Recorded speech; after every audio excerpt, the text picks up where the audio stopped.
There's no sales tax here at the commissary, meaning everything is about 25% less than at a big box store. For example, ground beef is about $1 to $2 less than it is at Walmart, Hannaford, Price Chopper.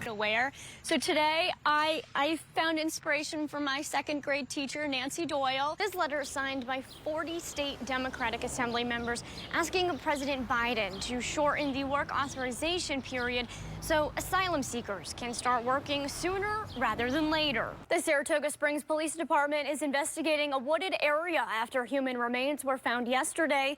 Police say just before 11 yesterday morning, a citizen called them reporting the remains near South Broadway and Adelphi Street. His mom, Tiffany DeGraffenreid, says he's stable, but he has a long road ahead of him.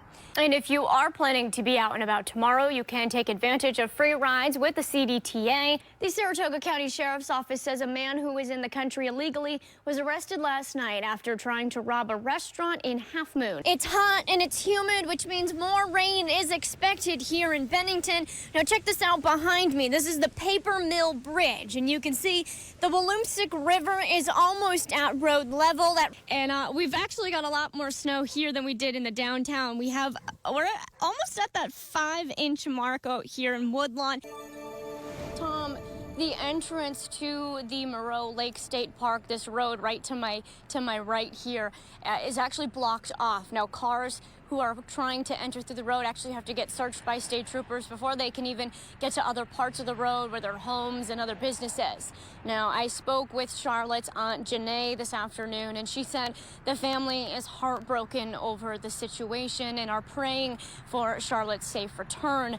She says Charlotte is a loving and kind little 9-year-old. Governor Kathy Hochul also spoke with the family and said Charlotte was actually just nominated to be student council representative of her 4th grade classroom. What was supposed to be a fun fall weekend has turned into a nightmare for the family of 9-year-old Charlotte Senna. She is a blonde, adorable little 9-year-old girl with bangs. She has green eyes. Just under 5 feet tall, and she is just a sweet, adorable girl. Charlotte and friends went for a bike ride around Loop A, where their cabin is located. Charlotte went for one last ride by herself before heading back. After 15 minutes, she hadn't returned. Family, friends, and nearby campers went looking for her. At approximately 6:45 p.m., Charlotte's bike was located in Loop A, and at 6:47 p.m., Charlotte's mom, Tricia, called 911 to report the child missing. Massive search efforts have been going since 7 p.m. Saturday with drones, K-9 officers, aviation, and water search and rescue teams canvassing the state park. Charlotte was last seen wearing an orange tie-dye Pokemon t-shirt, blue pants, black Crocs, and a gray bike helmet.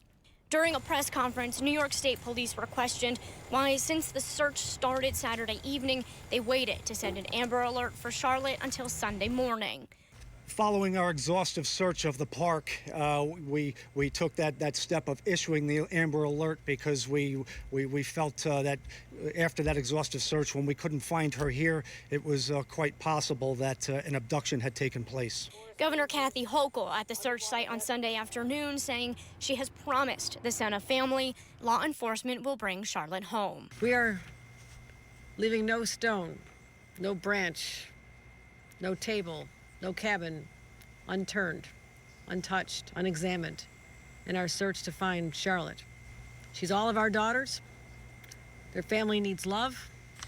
They need prayers. Charlotte's aunt, Janae Senna, spoke on behalf of the family, saying they are praying for their little girl's safe return. No tip is insignificant. So if anyone has any information at all, saw anything in the vicinity of the entrance to the Moreau Lake State Park or are camping here and have any information at all.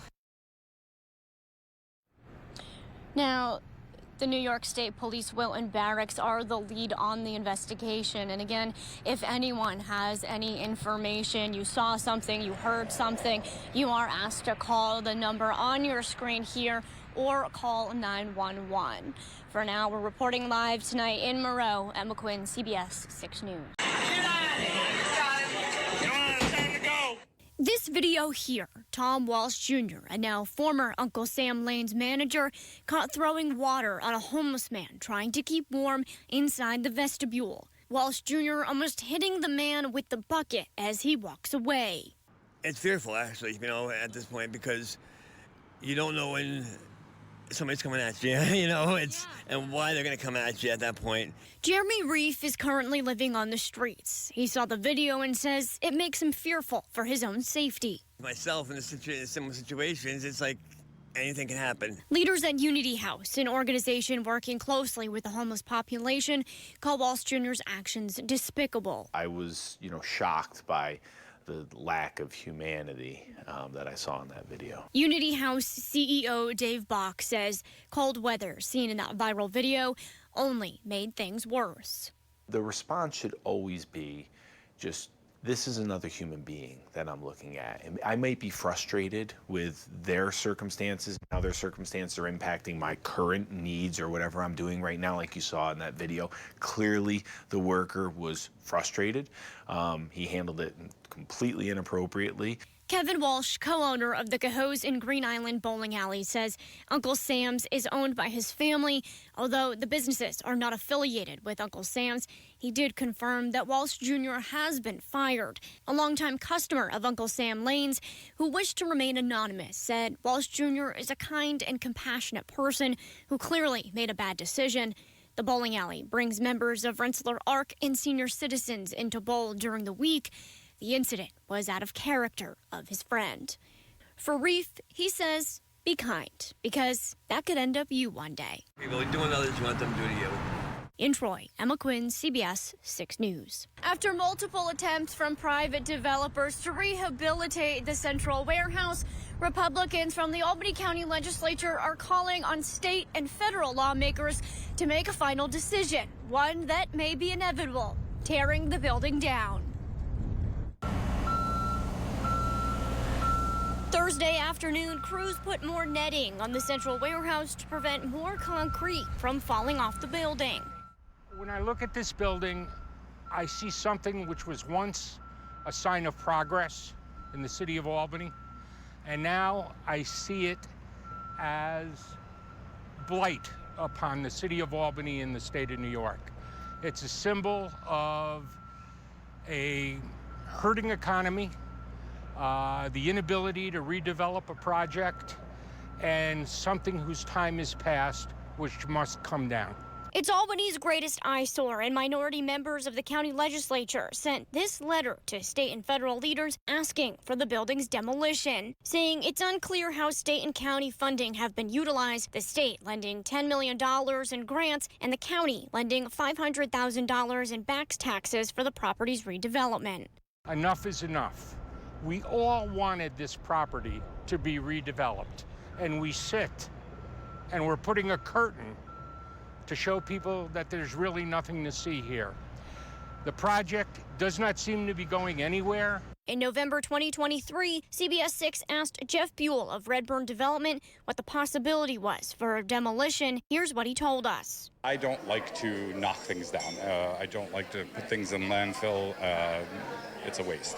We are always going to be honest with what's going on, and right now, I don't know that anybody knows what the solution is. But Albany isn't the only one with a blighted building problem. The Schenectady County Industrial Redevelopment Agency put in the final paperwork to buy the abandoned Fireside restaurant. Growing up, there was a couple places that you got a pizza from. This is one of them. And now here we are standing here in 2024. And this building has long been neglected, long been dilapidated. What's in store for the property, that remains unseen for now. There's large holes in that roof, right? And that's scary. We're fearful that once we do get in there, it may not be something that we can keep. And if we have to take further action to remove the structure so that we can make for a better building site, or if it can be rehabilitated and renovated, we're going to do that. Ultimately, they're hoping for a laundromat or a business that the neighborhood would utilize. Now, I asked Paul Bergdorf if there's any concern with the asbestos and the other chemicals that are inside the building. What would happen if they did demolish the building, if those toxins would make it into the air? He said he's worked in construction his whole life and said there is technology within the construction industry to remove those toxins before demolishing the building. Live in Albany tonight, Emma Quinn, CBS 6 News.